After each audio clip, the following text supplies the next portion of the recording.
ശ്രീമന്നാരായണീയം ദശകം 26 ഗജേന്ദ്രമോക്ഷം ശ്ലോകം 3. ഗജാനന പത്മാർക്കം ഗജാനനമഹർനിശം അനേകദം തം ഭക്താനാം ഏകദന്തമുപാസ്മഹേ. സരസ്വതി നമസ്തുഭ്യം വരദേ ജ്ഞാനരൂപിണി വിദ്യാരംഭം കരിഷ്യാമി സിദ്ധിർഭവതു മേ സദാ. ഗുരുർബ്രഹ്മാ ഗുരുർവിഷ്ണുർഗുരുർദേവോ മഹേശ്വര ഗുരു സാക്ഷാത് പരം ബ്രഹ്മ തസ്മൈ ശ്രീ ഗുരവേ നമഃ. ഓം നമോ ഭഗവതേ വാസുദേവായ. ദുഗ്ധാംബോധേർമധ്യപാചിത്രികൂടേ ക്രീഡൻ ശൈലേ യോധപോയം വശാഭി സർവാൻ ജന്തൂനത്യവർത്തിഷ്ടശക്ത്യാ ത്വദ്ഭക്താനാം കുത്രനോത്കർഷലാഭ. കഴിഞ്ഞ ശ്ലോകത്തിൽ നമ്മൾ കണ്ടു, അഗസ്ത്യ മഹർഷി തന്നെ ആദരിക്കാത്തതു മൂലം അത്യധികം കോപം വന്നിട്ട് ഇന്ദ്രദ്യുമ്നനെ, ഭഗവത് ഭക്തിയിൽ മുഴുകിയിരുന്ന ആ ഇന്ദ്രദ്യുമ്നനെ നീ ഒരാനയായി പോകട്ടെ എന്ന് ശപിച്ച ശേഷം തിരികെ പോയി. രാജാവ് ഭഗവാനിലേക്ക് ലയിച്ച് അങ്ങോട്ട് ഇരിക്കുകയായിരുന്നു, ഭഗവത് ഭക്തിയിൽ ലയിച്ച്.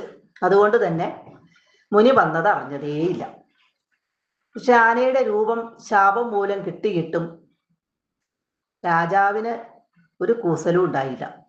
ധന്യനായിട്ട് തന്നെ അദ്ദേഹം കഴിഞ്ഞുകൂടി.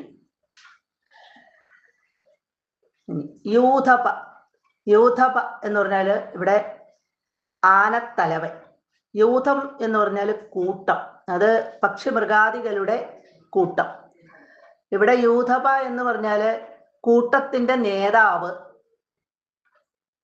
എന്നാണ് ശരിക്കും അതിന്റെ അർത്ഥം. ഇവിടെ യൂഥപ എന്ന് ഉദ്ദേശിക്കുന്നത് ആനത്തലവൻ എന്ന അർത്ഥത്തില്, ആനകളുടെ തലവൻ ഗജേന്ദ്രൻ.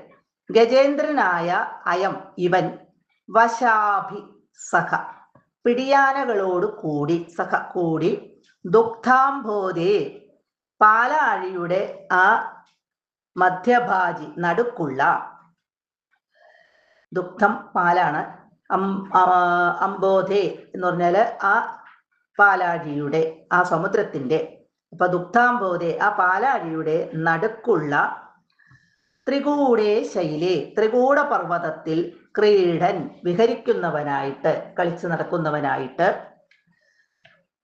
ശക്തിയാ ശക്തിയിൽ, ആ ശരീരത്തിന്റെ ശക്തിയിൽ, സർവാൻ ജന്തുവിന് എല്ലാ ജന്തുക്കളെയും അത്യവർത്തിഷ്ട കവച്ചു വെച്ചു എന്ന് വെച്ചാല് തൻ്റെ ആ ശരീരത്തിന്റെ ശക്തിയില് മറ്റുള്ള എല്ലാ ജന്തുക്കളുടെയും മുൻപിലായിരുന്നു ഇവൻ. അത്രയ്ക്ക് ശക്തിയായിരുന്നു, എല്ലാ ജന്തുക്കളെക്കാളും കൂടുതൽ ശക്തിയായിരുന്നു ഈ ഗജേന്ദ്രന്, ഇന്ദ്രദ്യുമ്നനായ ഈ ഗജേന്ദ്രന്. ത്വത് ഭക്താനാം നിന്തിരുവടിയുടെ ഭക്തന്മാർക്ക് കുത്ര എവിടെയാണ്, ന ഉത്കർഷലാഭ ഉദ്ഗതിക്ക് കുറവ് വരുന്നത്. ഭഗവാന്റെ ഭക്തന്മാർക്ക് എവിടെയാണ് ഉയർച്ചയ്ക്ക് കുറവ് വരുന്നത്? അവരെല്ലായിടത്തും ഉയർന്നു തന്നെ നിൽക്കും. ഇവിടെ ആനകളുടെ എല്ലാം തലവനായിട്ട് ഗജേന്ദ്രനായിട്ട് പാലാഴിയുടെ നടുക്കുള്ള ത്രികൂട പർവ്വതത്തിൽ അങ്ങോട്ട് വിഹരിക്കാൻ തുടങ്ങി. ധാരാളം പിടിയാനകളൊക്കെ ഉണ്ട് അവിടെ.